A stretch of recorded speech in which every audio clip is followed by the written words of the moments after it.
மர்மங்கள் நிறைந்த இந்த உலகில் அந்த மர்மங்களுக்கெல்லாம் சிம்ம சொப்பனமாக இன்றளவும் திகழ்வது அந்த சிவபெருமானான ஈசனே கூடியிருக்கும் கைலாயமலைதான். ஆம், விஞ்ஞானிகளே விழிபெதுங்கி நிற்கின்றனர். அங்கு நடக்கும் அதிசயங்கள் அப்பேற்பட்டவை. பொதுவாக சீனர்கள் குருவிக்கூட்டிலேயே கை வைத்து பழக்கப்பட்டவர்கள். அவர்கள் ஒருமுறை எம்பெருமான் ஈசனின் வீடான கைலாயத்திலும் கை வைத்தார்கள். கைலாயத்தை கட்டுப்படுத்த நினைத்த சீனர்கள் ஈசனின் பார்வைப்படும் முன்னே தெரித்து ஓடினார்கள். சீன அரசு கைலாயம் ஏறுவதற்கே தடை விதித்துவிட்டு அங்கிருந்து மொத்த கூட்டமும் காலி செய்தது. ஆனால் நமது சித்தர்கள் பலர் தங்களது பக்தியால் ஈசனை வென்று அங்கு ஈசனோடே வாழ்கிறார்கள். சிலர் அவர்களது பக்தியால் கைலாயத்திற்கு சென்று விட்டு மீண்டும் திரும்பி இங்கு மக்களுக்கு அருள் புரிகின்றனர். பக்தியின்றி தங்கள் சக்தியை நம்பி ஈசன் வாழும் கைலாய மலையில் ஏற முயற்சித்தவர்கள் 2 ஆண்டுகளுக்குள் மரணம் அடைவதற்கான காரணம் என்ன என்று தெரியுமா? இதோடு ஆச்சரியங்கள் முடியவில்லை. விஞ்ஞானிகள் வாய் திறக்காமல் விளக்கமும் சொல்லத் தெரியாமல் தடுமாறச் செய்யும் வகையில் ஈசன் அசாத்திய அதிசயம் ஒன்றை நிகழ்த்துகிறான். ஆம், நீங்கள் கைலாய மலையில் கால் வைத்து ஏறத் தொடங்கினால் காலம் வெகு விரைவாக ஓடத் தொடங்குகிறது. உங்களுக்கு இந்த புனித மலையின் அடியில் சம்பாலா என்னும் தொன்மையான நகரம் உண்மையிலேயே இருக்கின்றதா? மேலும் சீனா இம்மலையின் உச்சியை எப்படி அடைய முடியாது என்று தெரிந்து ஹெலிகாப்டரை அனுப்பிய போது என்ன நடந்தது? இன்று இந்த விடை தெரியாத கேள்விகளுக்கான விடைகளையும் கைலாய மலையின் மர்மங்களையும் நாங்கள் உங்களிடம் வெளியிட இருக்கின்றோம். நீங்கள் அறியப்போகும் விஷயங்கள் உங்கள் கற்பனைக்கும் அப்பாற்பட்டவை. இது ஆச்சரியத்தின் சிம்ம சொப்பனம். கைலாய மலையானின் கதை. கைலாய மலை கடல் மட்டத்திலிருந்து 6718 மீட்டர் உயரத்தில் உள்ளது. இது மவுண்ட் எவரெஸ்டை விட குறைவான உயரம் கொண்டது. ஆனால் மவுண்ட் எவரெஸ்டை 7000க்கும் மேற்பட்டோர் வெற்றிகரமாக ஏறியிருக்கின்றனர். ஆனால் கைலாய மலையின் உச்சியை எவராலும் அடைய முடியவில்லை. மேலும் மோட்சம் அடைந்த ஆன்மாக்கள் இறந்த பிறகு கைலாயம் வந்துதான் சேருகிறார்கள் என்று நம்பப்படுகிறது. இந்துக்கள் இது சிவபெருமான் மற்றும் பார்வதியின் வசிப்பிடமாக கருதுகிறார்கள். பௌத்தர்கள் இதை புத்தர் டெம்சோக்கின் சின்னமாக காண்கிறார்கள். சமணர்கள் இதை அஷ்டபாதம் என்று அழைக்கிறார்கள். இப்படி அனைத்து மதங்களும் கைலாய மலையை கொண்டாடுகின்றன. 1999ஆம் ஆண்டு ரஷ்ய ஆராய்ச்சியாளர் எர்னஸ்ட் மில்டஷேவ் கைலாய மலைக்கு ஒரு ஆய்வுக் குழுவை வழிநடத்தினார். புவியியலாளர்கள், இயற்பியல் வல்லுநர்கள் மற்றும் வரலாற்று நிபுணர்கள் அடங்கிய அவரது குழு மலைப்பகுதிகளில் மாதக்கணக்கில் நேரத்தை செலவிட்டது. ஆய்வுகளை மேற்கொண்டது. அந்த ஆய்வின் போது திபெத்திய லாமாக்கள் இம்மலையின் மர்மங்களை அவர்களிடம் பகிர்ந்தனர். மில்டஷேவ் கைலாய மலை இயற்கையாக உருவாகியதல்ல,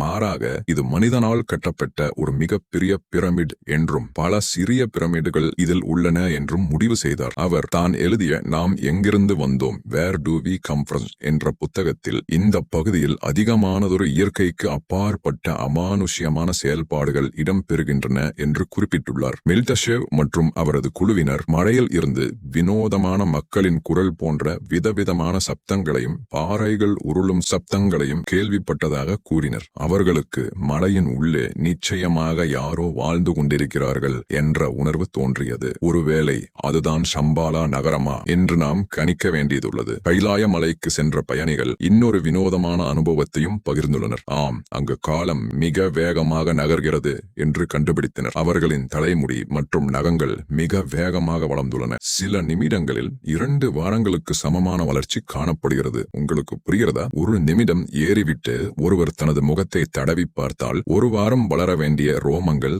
முகத்தில் முளைக்கின்றன. இது கதையல்ல, இன்றைய விஞ்ஞானிகள் பதிவிட்டிருந்த உண்மையான நிகழ்வுகள். ஆம், 10 நிமிடங்கள் என்பது ஒரு சில வருடங்களின் முதிர்ச்சியை உடலில் தோற்றுவிக்கிறது. சருமமும் வேகமாக முதிர்ந்தது போல் தோன்றுகிறது. இது அங்கு விளக்கமற்ற காலச்சிதைவை குறிப்பிடுகிறது. டைம் லேப்ஸ் என்று ஆங்கிலத்தில் இதை குறிப்பிடுகிறார்கள். இந்த காலச்சிதைவினாலே மலையேற முயன்றவர்கள் சில வருடங்கள், அதாவது ஓரிரு வருடங்களில் சுமார் 30 வருடம் கடந்த மனிதர்களைப் போல முதிர்ச்சியடைந்து மரணமடைகிறார்கள். கைலாய மலையின் அடிவாரத்தில் 2 வெவ்வேறு தன்மை கொண்ட ஏரிகள் உள்ளன. மானசரோவர் மற்றும் ராட்சசதல். மானசரோவர் உலகின் மிக சுத்தமான நீர் என்று கருதப்படுகிறது. அது அமைதியையும் சாந்தத்தையும் கொண்டதாக உள்ளது. மறுபுறம் ராட்சசதல் உப்பு நீராக உள்ளது. மிகவும் உவர் நீர், அதாவது மிகுந்த சலனத்தோடும் கலங்கிய நிலையிலும் உள்ளது. புராணங்களில் ராட்சசதல்லின் இயல்பை ராவணனுடன் தொடர்பு படுத்துகின்றனர். ராவணன் இங்கு தியானம் செய்து நீராடியதால் ஏரியின் நீர் இருள் சக்தியால் நிரம்பியது என்று கூறப்படுகிறது. விஞ்ஞான ரீதியாக இதற்கு வேறு விளக்கங்கள் கூறப்படுகின்றன. மானசரோவில் இருக்கும் நீர் வெளியேறும் வாய்ப்பு உள்ளது, ஆனால் ராட்சசதல்லில் நீர் வெளியேறுவதற்கு வாய்ப்பில்லை.